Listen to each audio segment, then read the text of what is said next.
കാരണം നമുക്കറിയാം ഡ്രഡ്ജർ അവിടെ എത്തിച്ചതും അത് പ്രവർത്തിപ്പിക്കുന്നതിന്റെയൊക്കെ ഭീമമായ തുക അതൊരു വലിയ വിഷയമായി തന്നെ നിലനിൽക്കുന്നുണ്ട്. പക്ഷേ കഴിഞ്ഞ ദിവസം അർജുന്റെ സഹോദരി അഞ്ജു നമ്മളോട് പറഞ്ഞത് ബൈജു ഇത്തരത്തിൽ എത്ര ദിവസം എടുത്താലും ഈ 3 ദിവസം അല്ലെങ്കിൽ 10 ദിവസം എന്നുള്ള ഒരു ലൈൻ വെക്കരുത്, ആ ഒരു നിബന്ധന വെക്കരുത്. അതിനപ്പുറം അർജുനെ കണ്ടെത്തുന്നത് വരെ ഈ ഒരു തെരച്ചിലുമായി മുന്നോട്ട് പോകണം, ഡ്രഡ്ജർ ഉപയോഗിച്ചുള്ള തെരച്ചിൽ തന്നെ നടത്തണം എന്നുള്ളതാണ്. ഡ്രഡ്ജർ എത്തിയതോടുകൂടി അർജുന്റെ കുടുംബത്തിനും വലിയ ആശ്വാസമായി എന്നുള്ളത് നമുക്ക് അവരുടെ വാക്കുകളിൽ നിന്ന് വായിച്ചെടുക്കാവുന്ന കാര്യമാണ്. പക്ഷേ ഇന്നലത്തെ തെരച്ചിലിലെ ഫലം അത് എല്ലാവർക്കും നിരാശ നൽകുന്നതായിരുന്നു. ഈ പറഞ്ഞ നമ്മളിപ്പോൾ ബൈജു സൂചിപ്പിച്ച ആ ഒരു 3 ദിവസത്തിനകം അർജുന്റെ ലോറിയുടെ ഭാഗങ്ങൾ കണ്ടെത്താൻ അല്ലെങ്കിൽ അർജുൻ എവിടെ ഉണ്ടായിരുന്നു അല്ലെങ്കിൽ എവിടെയുണ്ട് എന്നുള്ളത് കണ്ടെത്താനുള്ളത് കഴിയും എന്ന് കുടുംബം ഇപ്പോൾ പ്രതീക്ഷിക്കുന്നുണ്ടോ? ഇനി ഈ 3 ദിവസത്തിനുള്ളിൽ നിർണായകമായ ഈ 3 ദിവസത്തിനുള്ളിൽ കണ്ടെത്താൻ കഴിഞ്ഞില്ല, ഡ്രഡ്ജറിന്റെ പ്രവർത്തനം ഇനി ഉണ്ടാകില്ല എന്നുള്ള ഒരു തീരുമാനത്തിലേക്ക് വല്ലതും നമ്മുടെ ജില്ലാ ഭരണകൂടം കടന്നാൽ അതിനെ ഏതു തരത്തിൽ നേരിടാനാണ് കുടുംബം ആലോചിക്കുന്നത്?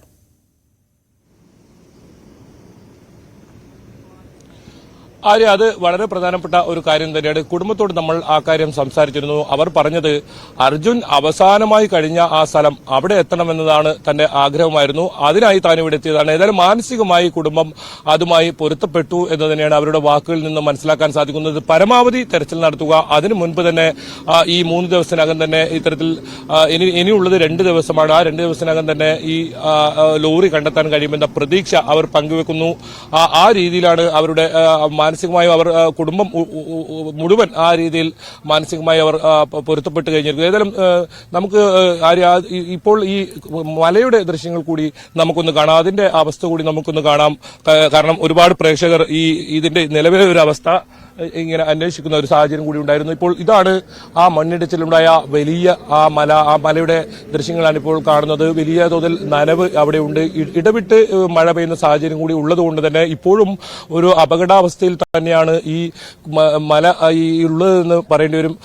നിരവധി മരങ്ങൾ ഉണ്ടായ ഒരു കുന്നാണിത്. ആ മരങ്ങളൊക്കെ ഈ ഗംഗാവലി പുഴയിൽ പതിച്ചിട്ടുണ്ട്. അത് പലയിടങ്ങളിലായുണ്ട്. അർജുന്റെ ലോറിക്ക് മുകളിലുണ്ട്. അത് മാത്രമല്ല ആ മൺകൂനുകൾക്കിടയിലൊക്കെ ഉണ്ട്. നമുക്ക് ഇപ്പോൾ ദൃശ്യങ്ങളിൽ കാണുന്ന അതാണ് ഇതിന്റെ പ്രഭവ കേന്ദ്രം. ആ ഭാഗത്താണ് ഏറ്റവും കൂടുതൽ മണ്ണിടിച്ചിലുണ്ടായത്. ആ മണ്ണ് ഇടിഞ്ഞാണ് ഈ ലക്ഷ്മണന്റെ ചായക്കടയുടെ മുകളിലേക്ക് പതിച്ചത്. അങ്ങനെയാണെങ്കിൽ ആ കടയുടെ മുൻപിൽ ഇത്തരത്തിൽ ലോറി പാർക്ക് ചെയ്ത് അവിടെ വിശ്രമിക്കുന്ന സമയത്തായിരിക്കും ഈ അപകടമുണ്ടായത്. അതായത് രാവിലെ 8:36 ആ സമയത്താണ് ഈ അപകടമുണ്ടായത്. ഏറ്റവും കൂടുതൽ ഈ അപകടത്തിന് വ്യാപ്തി ഉണ്ടായത് ഇപ്പോൾ ദൃശ്യങ്ങളിൽ കാണുന്ന ഈ ഭാഗത്തു നിന്നാണ് മണ്ണിടിഞ്ഞ് വന്ന് ഉണ്ടായത്. ആ കടയിലുണ്ടായിരുന്ന 5 പേർ, ആ ലക്ഷ്മണനും അദ്ദേഹത്തിന് 2 പിഞ്ചു കുട്ടികളും അതുപോലെ തന്നെ അദ്ദേഹത്തിന്റെ ഭാര്യയും ഉൾപ്പെടെയുള്ള അടങ്ങുന്ന ആ കുടുംബത്തിന് മുഴുവൻ പേരും 5 പേരും ഇല്ലാതായി. അതോടൊപ്പം തന്നെ അവിടെ ചായ കുടിക്കാനെത്തിയ മറ്റ് 2 പേർ. അത്തരത്തിൽ ആണ് ഈ ദുരന്തത്തിൽ മരണം സംഭവിക്കുന്ന സാഹചര്യം ഉണ്ടായത്. എന്നാൽ ഇപ്പോഴും ആ അപകടാവസ്ഥ ഇപ്പോഴും ഉണ്ടാവും. ഒരു റോഡ് പൂർണ്ണമായും ഇവിടെ അടച്ചിട്ട ഒരവസ്ഥയാണ്. 6 വരി പാതയാണിതെങ്കിലും ഇപ്പോൾ 2 വരി പാതയായി ഇവിടെ ഒതുക്കിയിട്ടുണ്ട്. അതുപോലെ ബാരിക്കാഡൊക്കെ സ്ഥാപിച്ച് ഇത്തരത്തിൽ നിയന്ത്രണവും ഏർപ്പെടുത്തിയിട്ടുണ്ട്. ഇവിടെ CCTV ക്യാമറകളൊക്കെ സ്ഥാപിച്ച് ഇവിടെ ഏതെങ്കിലും തരത്തിൽ വാഹനങ്ങൾ പാർക്ക് ചെയ്ത് ഇവിടെ ഈ പുഴ ആസ്വദിക്കാനൊക്കെ എത്താൻ പാടില്ല എന്ന കർശന നിർദ്ദേശം അധികൃതർ നൽകിയിട്ടുണ്ട്. അത് മാത്രമല്ല ഒരുപാട് സന്ദർശകരാണ് ഇവിടെ ഇത്തരത്തിൽ ഓരോ സമയത്തും എത്തുന്നത്. ഇവിടെ വാഹനങ്ങളൊക്കെ പാർക്ക് ചെയ്ത് ഈ പുഴയും ഇതൊക്കെ നോക്കിക്കണ്ട്. കാരണം ഇതത്രത്തോളം ഈ ഗംഗാവലി പുഴയെ കുറിച്ച് ആളുകൾക്ക് അറിയാമെന്നതാണ് ഇതിൽ ഏറ്റവും പ്രധാനം. ഇന്നലെ തന്നെ ഈ രക്ഷാപ്രവർത്തനം ഈ ദൌത്യം നടക്കുമ്പോൾ നിരവധി ആളുകളാണ് ഇവിടെ എത്തിയത്. അതിൽ കൂടുതലും മലയാളികളായിരുന്നു. അത് മാത്രമല്ല ഇതുവഴി പോകുന്ന വാഹനങ്ങൾ ഒക്കെ നിർത്തിയിട്ട് ഇവിടെ ഈ കാഴ്ച കാണുന്ന ഒരു സാഹചര്യമുണ്ട്. അത് ഒരു അപകട മുന്നറിയിപ്പ് കൂടി ജില്ലാ ഭരണകൂടം നൽകുന്നുണ്ട്. ഈ മല ഇപ്പോഴും ഇടിഞ്ഞു വീഴാൻ പാകത്തിൽ തന്നെ നിൽക്കുന്നു എന്നാണ് അതിന്റെ ഏറ്റവും പ്രശ്നം ആയി നിലനിൽക്കുന്നത്. എന്തായാലും ഇന്നത്തെ തിരച്ചിൽ നിർണായകമെന്ന് പറയേണ്ടി വരും. ഇനി 1 ദിവസം കൂടിയാണ് കരാർ പ്രകാരം തിരച്ചിലുള്ളത്. പക്ഷേ അത് നീട്ടി 10 ദിവസം വരെ കൊണ്ടുപോകും എന്ന് തന്നെയാണ് ഇന്നലെയും MLA വാർത്താ സമ്മേളനത്തിൽ പറഞ്ഞിരുന്നത്. എന്തായാലും വലിയ പ്രതീക്ഷയുണ്ട് ഇന്നത്തെയോ നാളത്തെയോ തെരച്ചിലിൽ ഈ കാര്യങ്ങൾ, അതായത് ഇതിനകം ഇതിനൊക്കെ ഉത്തരം കണ്ടെത്താൻ കഴിയുമെന്ന ഒരു പ്രതീക്ഷ തന്നെയാണ് ഈ ദൌത്യ സംഘത്തിനുമുള്ളത്, കുടുംബത്തിനുമുള്ളത്. ആര്യ, തീർച്ചയായും ബൈജു ഇപ്പോൾ ആ മലകളുടെ ദൃശ്യം കാണിച്ചപ്പോൾ അത് നമ്മളെ ഒരുപാട് ഭീതിപ്പെടുത്തുന്നത് തന്നെയാണ്. കാരണം ഇനിയും അവിടെ ഒരു അപകടം ഉണ്ടാകാനുള്ള സാധ്യത ഉണ്ട് എന്നുള്ളത് തന്നെയാണ് ആ മല നമ്മൾ ഇപ്പോഴും കാണുമ്പോൾ മനസ്സിലാകുന്നത്. കാരണം അത്രത്തോളം അപകടാവസ്ഥയിലാണ് അത് എത്തി നിൽക്കുന്നത്.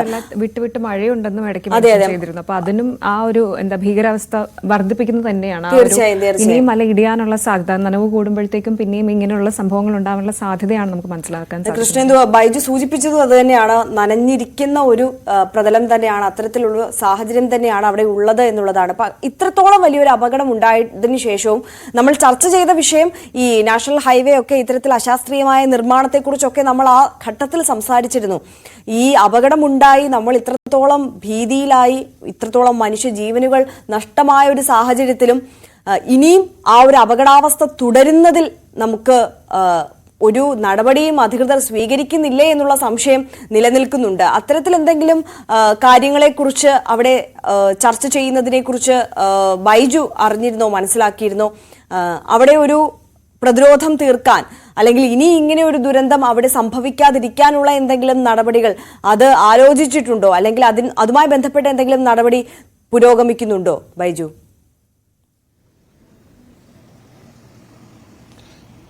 ആര്യ, അതിന് പ്രധാനമായും ഇവിടെ അധികൃതർ ചെയ്തത് ഒരുപക്ഷെ ഈ റോഡ് നമുക്ക് ദൃശ്യങ്ങൾ കാണാം.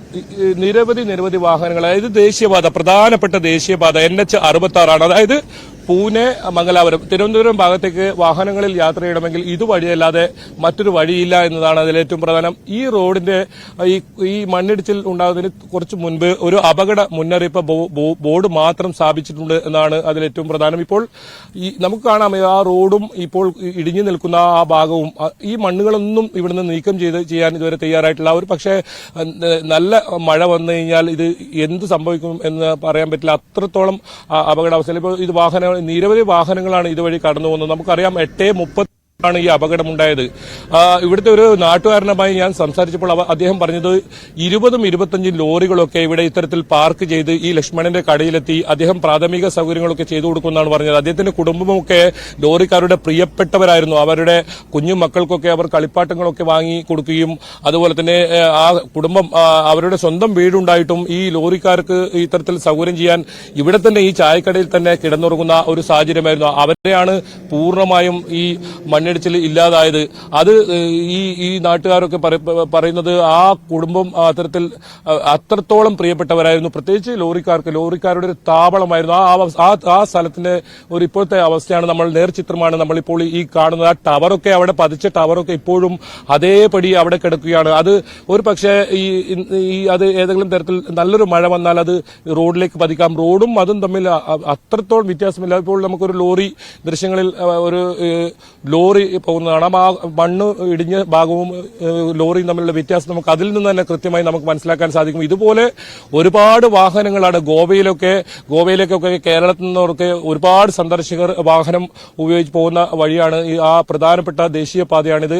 ഇവിടെ ആകെ ഇപ്പോൾ ഇവർ ചെയ്തത് അവിടെ കുറച്ച് ബാരിക്കേഡ് സ്ഥാപിച്ച് ഇവിടെ മുന്നറിയിപ്പ് ഒരു ബോർഡ് വെച്ച് ഈ ഭാഗങ്ങളിലേക്ക് ഇവിടെ ഈ ഇപ്പോഴുള്ള പ്രദേശത്ത് നിൽക്കുകയോ ഇവിടെ നിന്നും ദൃശ്യങ്ങൾ പകർത്താനോ മറ്റോ നിർത്തുകയോ ചെയ്യരുത് എന്ന ഒരു ബോർഡ് സ്ഥാപിച്ചതിനപ്പുറം ഈ ദേശീയപാത അതോറിറ്റി മറ്റൊരു പ്രവൃത്തികളും ഇവിടെ ചെയ്തിട്ടില്ല എന്നതാണ് അതിലേറ്റവും ഗൌരവം വർദ്ധിപ്പിക്കുന്നത്. ഇതുപോലെ ഈ കൊങ്കൺ മേഖലയിൽ പലയിടങ്ങളിലും വലിയ തോതിൽ മണ്ണിടിച്ചിൽ ഭീഷണിയുണ്ട്.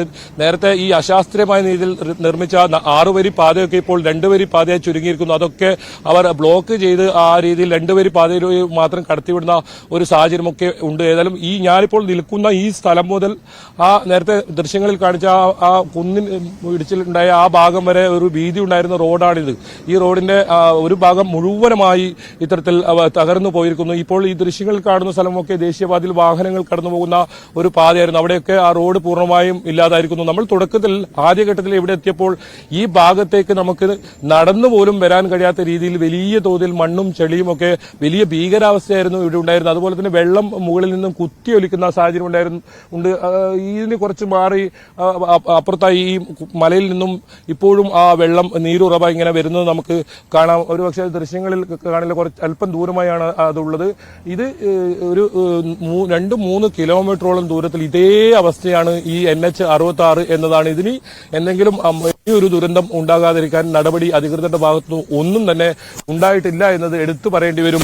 ഇനിയെങ്കിലും ഇത്തരം അപകടം ഉണ്ടാകുമ്പോൾ അത് മറ്റൊരു അപകടം അല്ലെങ്കിൽ അത്തരത്തിലൊരു വാർത്ത പുറത്ത് നമുക്ക് ഇത്തരം കേൾക്കാൻ ചെയ്യാത്ത രീതിയിൽ അത് പൂർണ്ണമായും അതിന് ഇടപെടണമെന്ന ഒരു ആവശ്യം ഉയരുന്നുണ്ട്. അത് ലോറിക്കാരുമൊക്കെ പ്രത്യേകിച്ച് പറയുന്നുണ്ട്. ജീവൻ പണയം വെച്ചാണ് ഇതുവഴി കടന്നു പോകുന്നത്. ഒരുപക്ഷെ ഈ സ്കൂളുകളിൽ നിന്നുമൊക്കെ ടൂറൊക്കെ പോകുന്ന വാഹനങ്ങൾ ഒരുപാട് കുഞ്ഞു കുട്ടികളൊക്കെ കൊണ്ട് ഇതുവഴിയൊക്കെ പോകുന്നത് നമ്മൾ ഈ സമയങ്ങളിലൊക്കെ കണ്ടിട്ടുണ്ട്. ഇത്രയും അപകടകരമായ ഒരു സാഹചര്യത്തിൽ ഈ കുന്ന് ഇത്രത്തോളം അപകടകരമായി നിൽക്കുന്ന സാഹചര്യത്തിലൂടെയാണ് ഇതിൽ കടന്നു പോകുന്നത്. ഈ പുഴ വളരെ സുന്ദരമായൊരു പുഴയായിരുന്നു. ഈ ലോറിക്കാരുടെ ഏറ്റവും പ്രധാനപ്പെട്ട ഒരു സ്ഥലം കൂടിയായിരുന്നു. ഇവിടെ പ്രാഥമിക ആവശ്യങ്ങൾക്കൊക്കെ അവർക്ക് നിറവേറ്റാൻ സാധിക്കും. അതുപോലെ തന്നെ ഇവിടെ വിശ്രമിക്കാൻ സാധിക്കും. ഈ ലക്ഷ്മണൻ എന്ന് പറയുന്ന മരണപ്പെട്ട അദ്ദേഹത്തിന്റെ ചായക്കടയിൽ ചായ രാവിലെ കുടിച്ച് അദ്ദേഹത്തിന്റെ കുടുംബത്തിനെയൊക്കെ കണ്ട് വളരെ സന്തോഷത്തോടു കൂടിയാണ് ഇവിടെ നിന്നും ഇത്തരത്തിൽ ലോറിക്കാരൊക്കെ യാത്ര തുടരുക. ആ കുടുംബം അവര് അത്രത്തോളം പ്രിയപ്പെട്ടവരായിരുന്നു. അതുപോലെ അർജുനും അത്രത്തോളം പ്രിയപ്പെട്ടവരായിരുന്നു. ഈ സ്ഥലത്ത് ലക്ഷ്മണന്റെ ചായക്കടയിൽ താൻ വിശ്രമിക്കുകയാണെന്നാണ് ഏറ്റവും അവസാനമായി അവരുടെ വീട്ടിലേക്ക് ഇത്തരത്തിൽ അർജുൻ ഫോണിലൂടെ സംസാരിച്ചിരുന്നത്. അർജുൻ ഈ ലോറി ക്യാബിന്റെ അകത്ത് ഉറക്കം കഴിഞ്ഞാൽ അവർ എന്തായാലും വീട്ടിലേക്ക് വിളിക്കാറുണ്ട്, എന്നിട്ട് മാത്രമേ പുറത്തേക്ക് ഇറങ്ങാറുള്ളൂ എന്നാണ് കുടുംബം പറഞ്ഞത്. അതുകൊണ്ടാണ് ഈ ക്യാബിന്റെ അകത്ത് തന്നെ അർജുൻ ഉണ്ടാകും. അപകടം സമയത്ത് ഉറങ്ങുന്ന സമയത്താണ് ഇത്തരത്തിൽ വലിയ മണ്ണിടിച്ചിലുണ്ടായതും ആ ലോറി ഉൾപ്പെടെ ഈ പുഴയിലേക്ക് പതിക്കുന്ന സാഹചര്യം ഉണ്ടായത്. ഏതായാലും 2 മാസമായിട്ടും അർജുനെ കുറിച്ചോ അർജുന്റെ വാഹനത്തെക്കുറിച്ചോ കാണാതായ മറ്റ് കന്നഡിഗരായ 2 പേരെ കുറിച്ചോ ഒരു വിവരവുമില്ല എന്നാണ് അതിൽ ഏറ്റവും ഗൗരവം വർദ്ധിപ്പിക്കുന്നത്. അത് മാത്രമല്ല, ഇത്രയും വലിയൊരു ലോറി ഭാരത് ബെൻസിന്റെ 15 ടൺ ഭാരമുള്ള വലിയ മരലോടുള്ള ആ വാഹനം അതിന്റെ ഒരു ഭാഗം പോലും പുറത്തേക്ക് എടുക്കാൻ കഴിഞ്ഞിട്ടില്ല. ഈ ലോറിയുള്ള സ്ഥലം ലൊക്കേറ്റ് ചെയ്യാൻ കഴിഞ്ഞതിനപ്പുറം ഇന്നലെ നമ്മൾ പ്രതീക്ഷിച്ചത് ആ ലോറി പുറത്തേക്ക് എടുക്കാൻ കഴിയും എന്ന് തന്നെയാണ്. പക്ഷേ ആ പ്രതീക്ഷകളെല്ലാം അസ്ഥാനത്താക്കി അത് അർജുന്റെ ലോറിയുടേതല്ല എന്ന ഒരു വിവരം 6 മണിയോടുകൂടി നമുക്ക് ലഭിക്കുന്നതാണ്. ഏതായാലും ഇന്നലെ നടത്തിയ ഈശ്വർ മൽപ്പ നടത്തിയ ആ പ്രവൃത്തി അത് എന്തായാലും അത്ര പെട്ടെന്ന് വളരെ വേഗത്തിൽ ഇത്തരത്തിൽ ഈ ഗംഗാവലി പുഴയുടെ ആഴങ്ങളിലേക്ക് എത്തിയും ആ വാഹനങ്ങൾ ഇന്നലെ തന്നെ പുറത്തേക്ക് എത്തിക്കാനും കഴിഞ്ഞു. ഏതായാലും ഇന്ന് ഈ വാഹനം കൃത്യമായി മണ്ണ് നീക്കി കണ്ടെത്തിയാൽ അത് പുറത്തേക്ക് എത്തിക്കാനുള്ള വളരെ പെട്ടെന്ന് പുറത്തേക്ക് എത്തിക്കാനുള്ള നടപടികൾ ഉണ്ടാകും എന്ന് തന്നെയാണ് ജില്ലാ ഭരണകൂടം വ്യക്തമാക്കിയിരിക്കുന്നത്. എന്തായാലും ഇന്ന് നിർണായക ദിവസം എന്ന് പറയേണ്ടി വരും. ഇനി 8 മണിക്കോടുകൂടി എനിക്ക് പിറകിൽ കാണുന്ന ആ ഡ്രഡ്ജർ പ്രവർത്തിച്ചു തുടങ്ങും. ഒപ്പം ഈശ്വർ മൽപ്പയും ഏത് സമയത്തും ഇവിടെ എത്തും. അദ്ദേഹം പറഞ്ഞത് 8 മണിയോടുകൂടി എത്തുമെന്നാണ്. ഇന്നലെ 6 മണിക്കാണ് അദ്ദേഹം എത്തിയത്. ഇന്നലെ നമ്മൾ കാണുമ്പോൾ അദ്ദേഹം വളരെ ക്ഷീണിതനായിരുന്നു. കാരണം 6 മണിക്ക് അദ്ദേഹം എത്തി. ഇന്നലെ ആഹാരം പോലും കഴിക്കാതെ വൈകിട്ട് 6 മണിവരെ തുടർച്ചയായി തെരച്ചിലായിരുന്നു. അത് തനിച്ചായിരുന്നു അദ്ദേഹം തെരച്ചിൽ നടത്തിയത്. അദ്ദേഹത്തിന് ഏതെങ്കിലും തരത്തിലുള്ള അനുമതി ജില്ലാ ഭരണകൂടത്തിന്റെ ഭാഗത്തുണ്ടായിരുന്നില്ല. പക്ഷേ കുടുംബത്തിന് നൽകിയ ആ ഉറപ്പ് അത് പാലിക്കാൻ വേണ്ടി താൻ ഇവിടെ എത്തി. അത് താൻ ഇനിയും ചെയ്യും. 10 ദിവസമായാലും ആ 10 ദിവസവും താൻ ഉണ്ടാകും എന്ന് തന്നെയാണ് അദ്ദേഹം പറഞ്ഞത്. അത് ഏതായാലും കുടുംബത്തെ സംബന്ധിച്ചിടത്തോളം ആശ്വാസം പകരുന്ന കാര്യം തന്നെയാണ്. അപ്പോഴും കുടുംബം ആവശ്യപ്പെടുന്നത് ഈ ഡ്രഡ്ജർ 1 കോടിയോളം രൂപ വാടക നൽകി കൊണ്ടുവന്ന ഡ്രഡ്ജർ ഈ ആഴങ്ങളിലേക്കുള്ള മുങ്ങൽ വിദഗ്ധരുടെ പരിശോധനയ്ക്ക് വേണ്ടി നിർത്തിയിടരുത് എന്നൊരു ആവശ്യമാണ് അവർ പറഞ്ഞത്. ഡ്രഡ്ജർ അത് കൃത്യമായ കണ്ടെത്തിയ സ്ഥലത്ത് അവിടെ മണ്ണെടുക്കുന്ന ജോലിയുമായി മുന്നോട്ട് പോകണം. അതേസമയത്ത് തന്നെ ഈ മുങ്ങൽ വിദഗ്ധർ അവരുടെ പ്രവൃത്തികളുമായി മുന്നോട്ട് പോകണം എന്ന് തന്നെയാണ്. ഏതായാലും ഈ ഗംഗാവലി പുഴയുടെ അടിത്തട്ടിൽ ഒരുപാട് ഇത്തരത്തിലുള്ള വാഹനങ്ങൾ ഉണ്ടോ എന്ന ഒരു സംശയമാണ് അല്ലെങ്കിൽ ആശങ്കയാണ് ഇപ്പോൾ ഉയരുന്നത്. ഇന്നലത്തെ ആ തെരച്ചിലോടുകൂടി